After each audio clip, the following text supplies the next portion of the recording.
Untuk isi pertama SDG ini adalah 8.1.1 tahap pertumbuhan tahunan sebenar KDNK per kapita. Pertumbuhan ekonomi yang konsisten yang ditunjukkan menerusi angka keluaran dalam negara kasar KDNK berjaya meningkatkan kadar upah dan kualiti hidup rakyat Malaysia. Pengguna kini mempunyai lebih banyak produk dan perkhidmatan untuk dipilih, serta pendapatan yang boleh diguna pakai adalah lebih tinggi.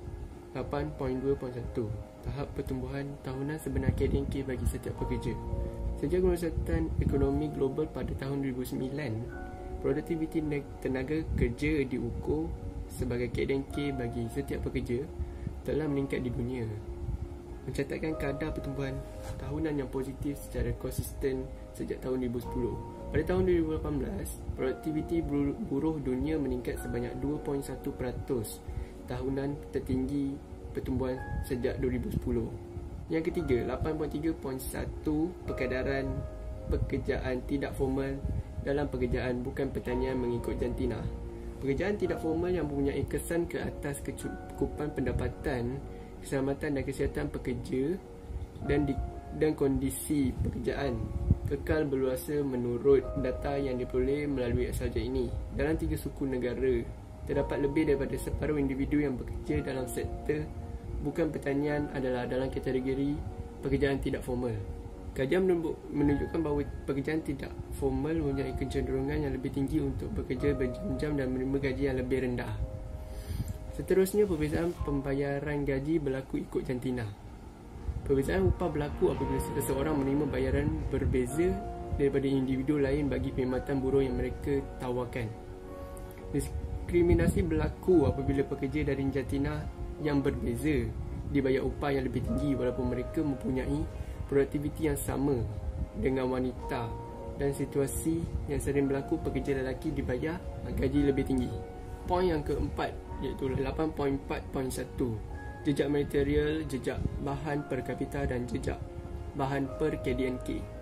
Material footprint MF atau dikenali sebagai jejak material ada atribusi pengeksrekan bahan global kepada permintaan air domestik sesebuah negara. Jejak keseluruhan bahan adalah jumlah jejak bahan biojisim, bahan bakar fosil, biji logam dan biji bukan logam. 8.4.2 penggunaan bahan domestik. Penggunaan bahan domestik per kapita dan penggunaan bahan domestik per KDNK.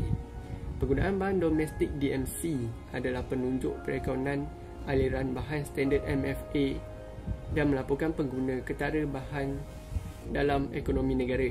DMC melaporkan jumlah bahan yang digunakan dalam ekonomi negara.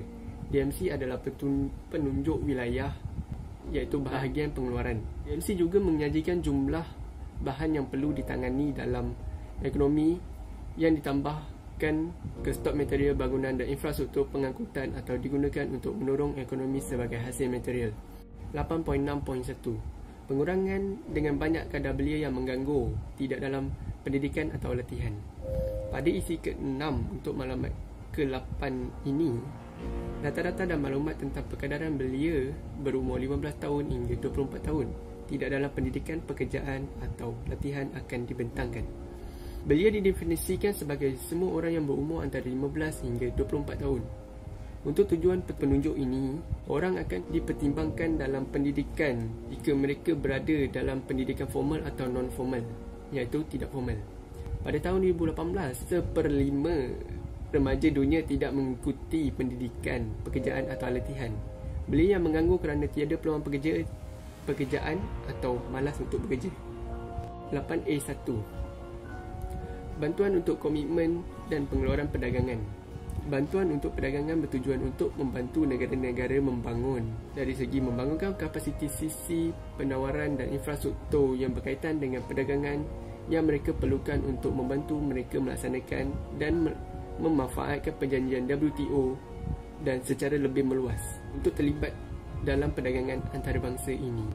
Perbincangan ringkas pada sasaran 8.5 iaitu purata pendapatan setiap jam pekerja wanita dan lelaki mengikut kedudukan, umur dan orang upaya. Pekerjaan belia ialah peratusan tenaga buruh belia yang bekerja Orang muda ditarifkan orang yang berumur daripada 15 hingga 24. Tenaga buruh terdiri daripada semua orang dalam kumpulan umur di atas yang kini didapati kerja secara aktif, produktif untuk mencari kerja. Dan jumlah mereka yang bekerja dan juga menganggur. Antarabangsa Statistician yang ke-17 mengesyorkan bahawa pekerjaan yang tidak formal harus termasuk yang pertama, pekerja akaun sendiri, iaitu pekerja yang bekerja sendiri tanpa pekerja.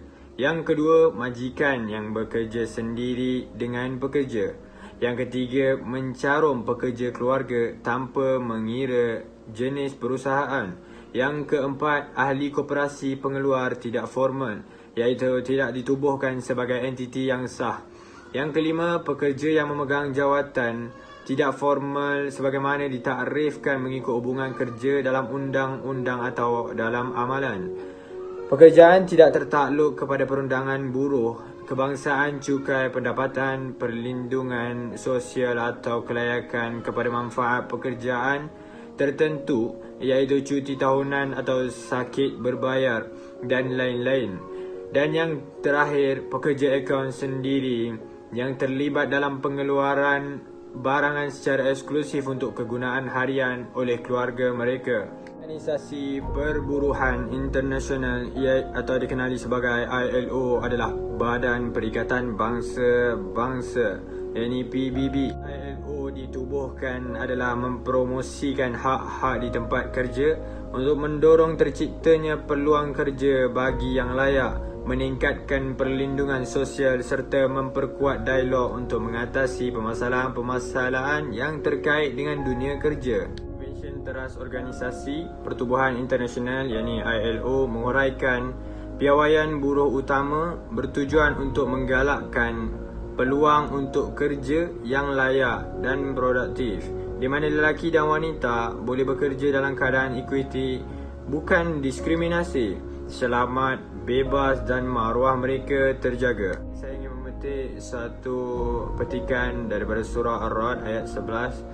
Inna Allah yughayyiru ma biqaumin hatta yughayyiru ma bi anfusihim. Bermaksud sesungguhnya Allah tidak akan mengubah keadaan sesuatu kaum sebelum kaum itu sendiri mengubah apa yang ada pada diri mereka. Dapat melihat bagaimana kerja keras pihak-pihak berkuasa negara kita melancarkan sistem untuk memajukan ekonomi negara. Untuk itu kita sebagai rakyat Malaysia perlulah berganding bahu bekerjasama demi menjayakan apa yang negara kita ingin capai.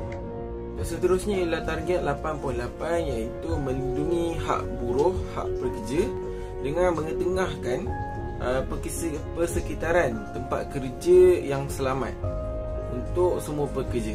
Jadi sebagai contoh, dekat Malaysia ni kita ada sebuah jabatan yang diberi nama JKKP, iaitu Jabatan Keselamatan dan Kesihatan Pekerja Malaysia.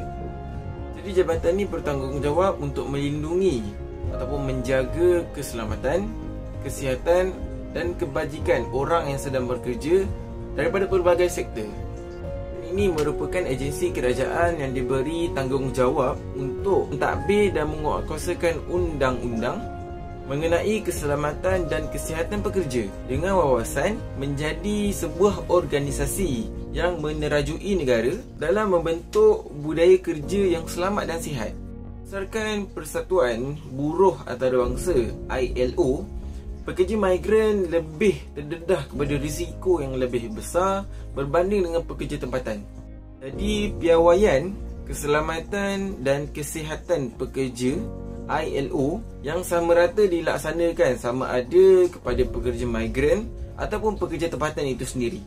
Selain daripada itu, Pertubuhan Keselamatan Sosial atau lebih dikenali dengan Perkeso merupakan sebuah organisasi dan agensi kerajaan Malaysia bagi mentadbir dan melaksanakan skim keselamatan sosial di bawah Akta Keselamatan Sosial Pekerja 1969. Dan dalam Islam itu sendiri adanya kenyataan bahawa harta dihasilkan bersama dengan tenaga kerja dan serta modal. Abdullah bin Umar radhiyallahu an berkata, Rasulullah SAW pernah bersabda Berikanlah upah kepada pekerja sebelum kering keringatnya. Hadis riwayat Ibnu Majah. Jadi bagi target 8.9 iaitu perancangan dan pelaksanaan dasar untuk memperkenalkan, mempromosikan pelancongan lestari yang bakal melahirkan peluang pekerjaan sendiri di samping mempromosikan budaya dan produk tempatan kita. Pelancongan di Malaysia merupakan pendorong utama di dalam sektor perkhidmatan di Malaysia. Berdasarkan berita harian pada Khamis 26 September 2019, sebanyak 3.4 juta peluang pekerjaan dalam sektor pelancongan yang akan disediakan, terutama dalam sektor pelancongan melalui Tahun Melawat Malaysia 2020. Target 8.10 iaitu memperkukuhkan lagi institusi kewangan negara. Negara Malaysia menyelia infrastruktur sistem pembayaran negara yang memberi penekanan terhadap aspek keselamatan dan kecekapan sistem kewangan Malaysia. Pada tahun 2010 hingga 2017, bilangan mesin juruwang automatik ATM bagi setiap 100,000 dewasa meningkat sebanyak 50% di seluruh dunia. Manakala bilangan cawangan bank komersial bagi setiap 100,000 dewasa hanya meningkat sebanyak 2% dari tahun 2010 hingga 2017, di mana lebih banyak pelanggan menggunakan perbankan digital sebagai penyelesaian.